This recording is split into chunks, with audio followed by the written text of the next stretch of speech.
of this late afternoon session.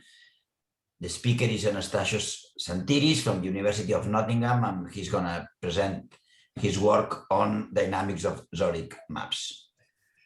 Thank you. Now, before I start with my talk, I should also say a big thank you to all of the organizers of this conference for providing this excellent opportunity to us PhD students to present our work. So yeah, today I will be talking about the dynamics of Zorich maps. So let me start with a few basic definitions. We have already seen already, but anyway. So one of the most important objects that we study when doing complex dynamics is the Julia set of a function. And the way this is defined is you take a function, and the Julia set is simply the set of points where the family of iterates is not normal with respect to the spherical metric. And intuitively, this can be understood as the set where the dynamics of your map are chaotic. So if you take 2 points that are close to each other on the Julia set and you start iterating, then after some time, those points will become far apart, no matter how close you chose them to be.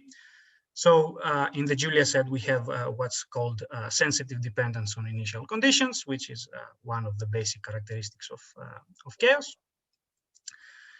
Another quite useful definition for the same set, for the Julia set, is using what's called the blow-up property. So suppose that you have a holomorphic map and you have its Julia set, then the blow-up property tells you that if you take a point in the Julia set and you consider any open neighborhood around that point, then the forward iterates of this neighborhood cover up the whole Riemann sphere, except maybe at most 2 points. And this property turns out that it characterizes the Julia set. So a point belongs in the Julia set if and only if it has this property. And keep this property in mind because later in the talk we're going to need it. So another common thing we do when doing complex dynamics is to study the dynamics of specific families of maps. And the simplest such families are one-parameter families. And the reason that we're interested in doing that is because understanding the dynamics of such simple families is quite often the first step towards more general theorems about entire functions or more general classes of maps. And the two most well-known and well-studied such families are the family of quadratic polynomials, z squared plus c, and the exponential family kappa times e to the z. And this second family, the exponential family, is the one that we're interested in this talk. And specifically, we're interested in the case where kappa is a positive real number.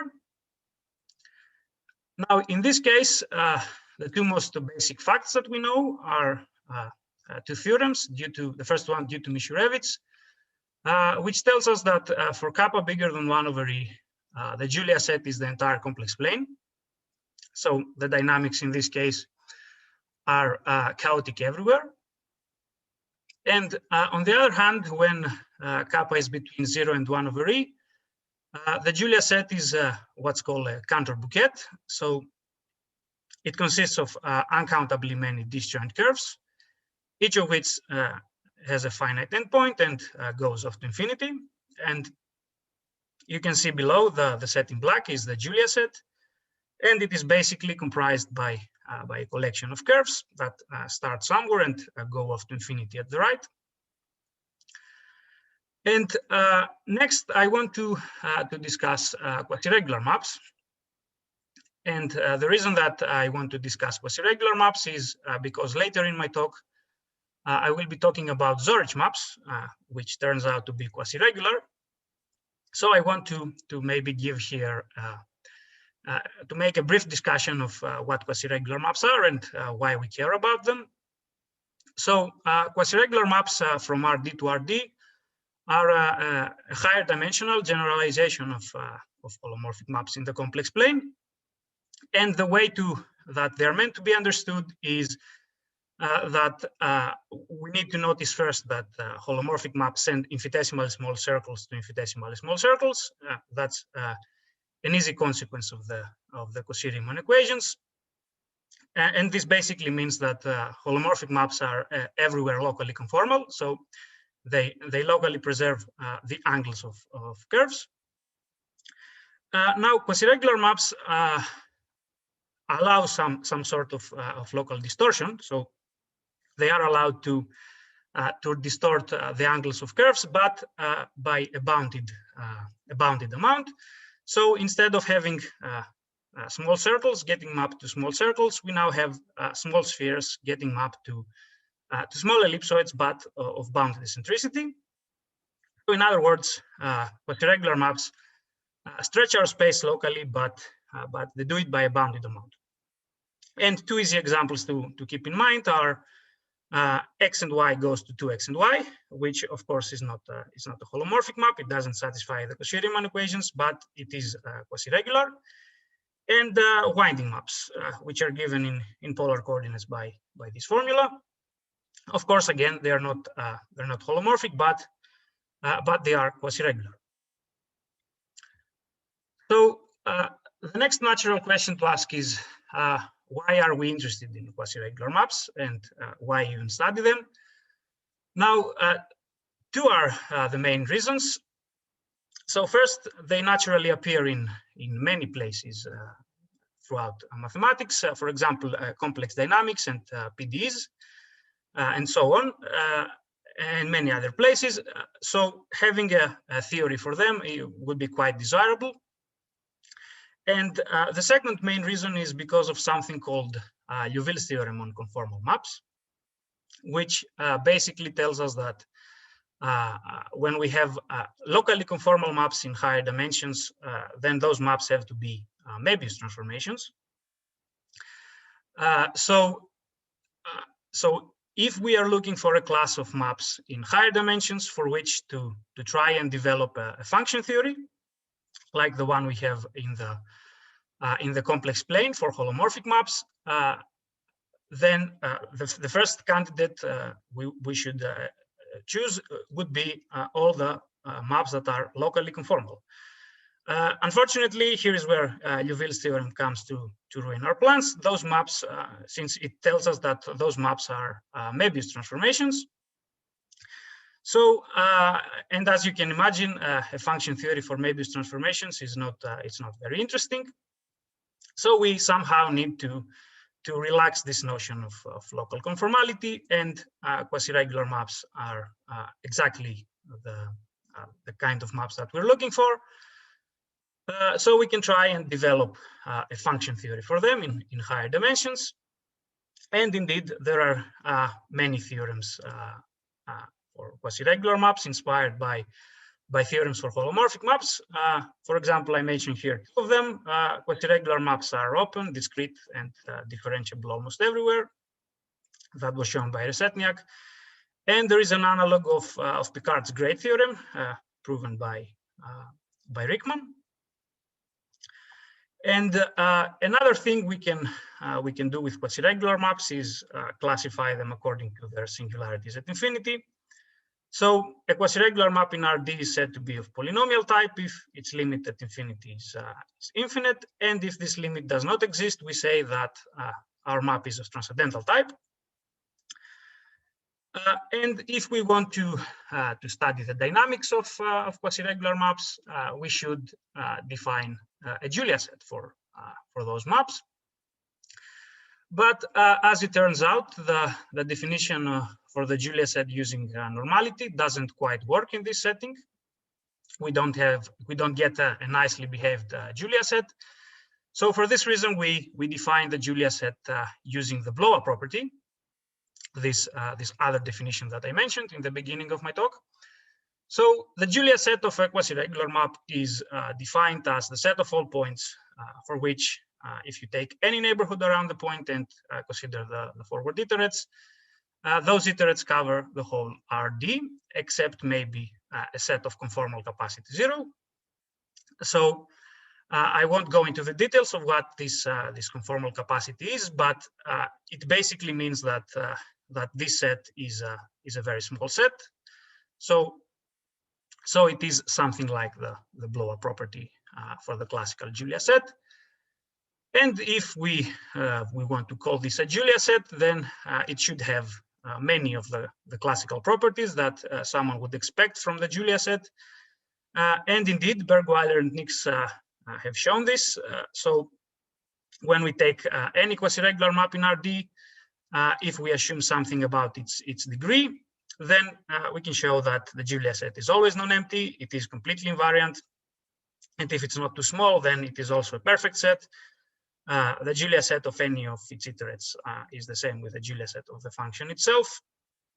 It is the closure of the backward orbit of any point except the ones that have finite backward orbit. All of them are very well-known properties that the classical Julia set has. So, okay, next, let us go talk about Zorich maps. But before that, let me give you an alternative way of defining the exponential map, which is going to play to be quite important when talking about Zorich maps. So suppose that you have a map H from this interval to the complex plane to R2, which is defined by this formula. And notice that this map is a bi-Lipschitz map. It satisfies those two inequalities. And define now the map E, which will be the exponential map, by this formula, by simply multiplying e to the x by h of y, and define this map on the strip, on this strip. And here is the picture of what's going on. So what we're basically doing is define the exponential map on this strip of width pi. And of course, this map does what the exponential map does. It sends segments of length pi to right half circles. And it sends this whole strip to the right half plane.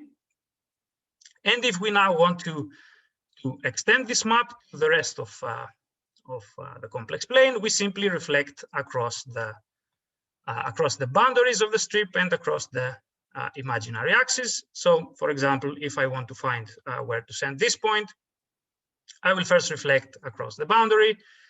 I will get a point here. Then I will map this point under my map E. And then I will reflect again across the imaginary axis to get a point here. And then my map will send this point to that point. And by repeatedly doing that, I can extend my map to the whole complex plane. And of course, the map that I get in the end is none other than the usual exponential map. So let us now go to Zorich maps, which were first defined by Zorich in 1969. And they can be defined in any dimensions, but we will restrict ourselves in R3. And here is the way to construct them. So first we take a bi-Lipschitz map, which is also sense-preserving on this square Q. Here is -1, here is 1, and here is 0. So this map H prime takes this square Q and it sends it to this upper hemisphere of radius 1. And we now define, having defined this bi-Lipschitz map, we now define the map Z on the square beam that this square produces, Q times R, and we define it by basically the same formula with the one we had for the exponential map. We multiply e to the third coordinate by our bi-Lipschitz map, and this map Z takes this square beam now to the upper half space. So it sends this square beam to the upper half space. This is the plane x3 equals 0. And if we want now to extend this map to the rest of R3, we simply reflect again across the boundaries of the square beam and across the plane x3 equals 0. So for example, if I want to find where to send this point, I will first reflect across the boundary. I will get a point here. Then I will map this point somewhere on the sphere with my map z. And then I will reflect again across the plane x3 equals 0. So my map will send this point to that point. And again, by repeatedly doing that, I can extend my map to the whole R3. And here is an even better picture of what's going on. So this is the initial square beam, and as you can see, this green square will get mapped to this upper green hemisphere. This red square, which is a bit lower, will get mapped to this smaller hemisphere. And the blue square, which is even lower, will get mapped to an even smaller hemisphere. And of course, the square beam that's right next to it, which where we defined our map through reflections, will get mapped to the corresponding lower half plane, and the squares to the corresponding lower half spheres. So, having defined this map Z now on the whole R3, we can show first of all that it is doubly periodic, meaning it is periodic in its first two coordinates. So for example, if I draw here the next square beam, then my function takes the same values on this beam and on the initial square beam, and the same if I go that direction. Now this map is also quasiregular. It omits 0 and it has an essential singularity at infinity, both classical properties of the exponential map.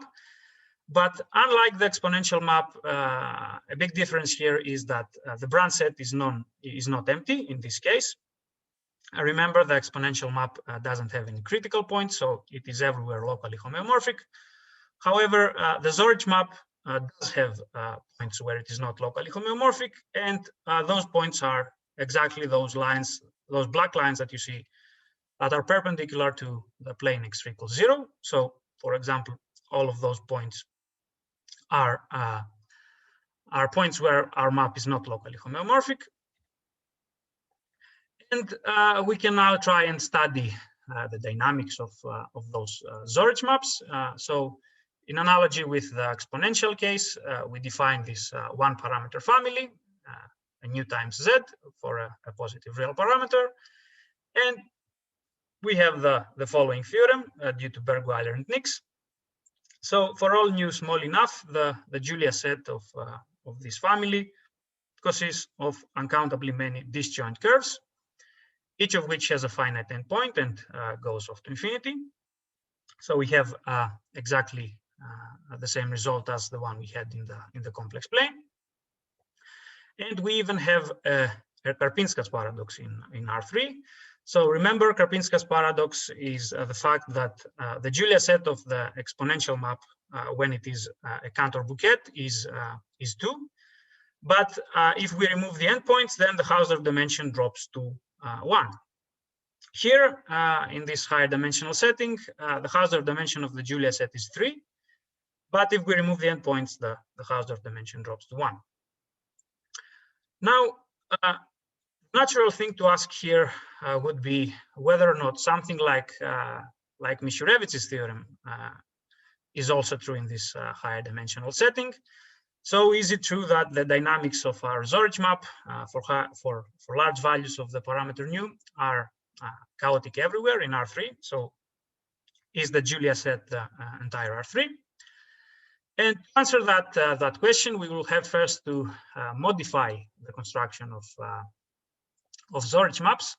We will have to impose some further restrictions on this bi-Lipschitz map H prime.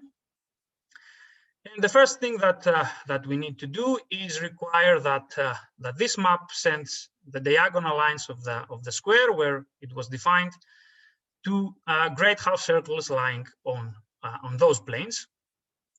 So here is how the picture should look like. your map should send those diagonal lines to those great half circles. Now, the technical condition that achieves that is that those two equations need to be satisfied, but that's not so important. So here is a better picture. So this line needs to get mapped to this great half circle, and this other line needs to get mapped to this other half circle. And of course, on the rest of the square, your map can do whatever it wants. And the second thing that we need to do is scale things up by a factor of lambda. So instead of having a square of side length 2 getting mapped to a hemisphere of radius 1, we now have a square of side length 2 lambda getting mapped to a hemisphere of radius lambda. And the way to achieve that is to simply rescale our function h prime and define this new function h by this formula. And then we can use this new function h, and again define a Zorich map in the same way by first defining it on the square beam that this square produces, and then by this formula, and then by reflecting across the boundaries and the plane x equals 0, we extend it to the whole R3. Now, for those kinds of maps, here is our first theorem. So suppose that you take this scale factor bigger than this bi-Lipschitz constant to the 5th power, and you also choose your parameter nu to be bigger than this constant, assuming you have fixed the bi-Lipschitz constant and the factor lambda. Then the Julia set that we get has the Zorich map that we get has as a Julia set the whole R3. In fact, we can show something even stronger here. We can show that if we take any open set in R3 and consider its forward images under the Zorich map, then those images cover the whole R3 except maybe the point at 0. So we have this strong version of the blow-up property. And two other remarks that I want to mention about the proof of this theorem.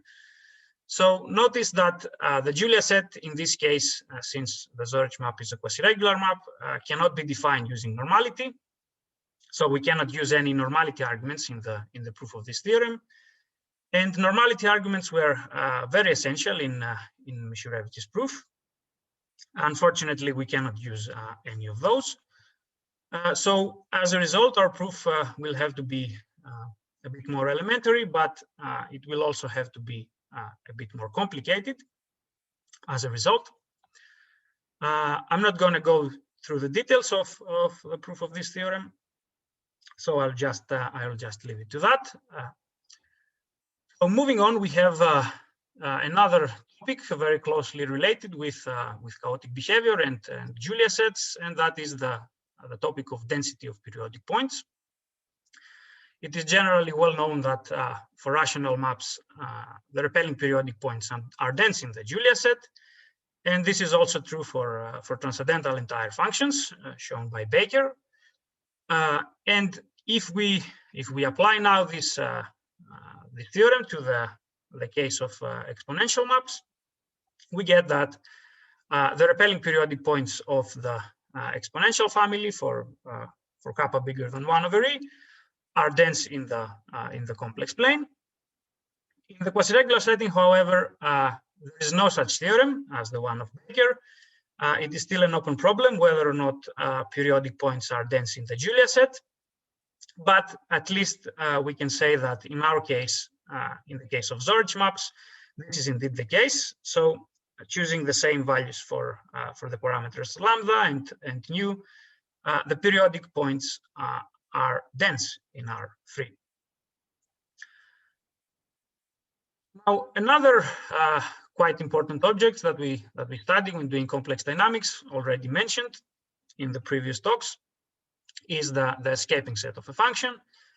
So the escaping set is simply defined as the set of points that escape to infinity when you iterate them, and it's defined in the same way whether we're talking about quasi-regular maps or holomorphic maps.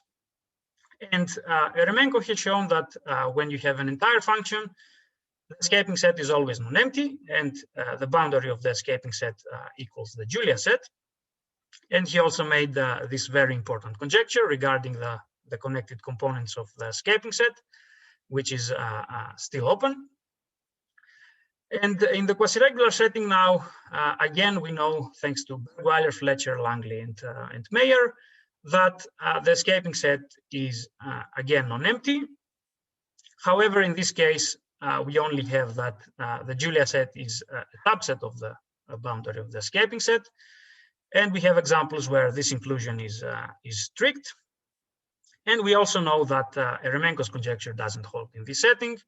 So there is an example of a quasi-regular map with a bounded connected component of the escaping set. So we want to talk now about the connectedness of the escaping set for the exponential map. It is known that for kappa between 0 and 1 over e, the escaping set is not a connected set in the complex plane, and its connected components are basically curves that go off at infinity.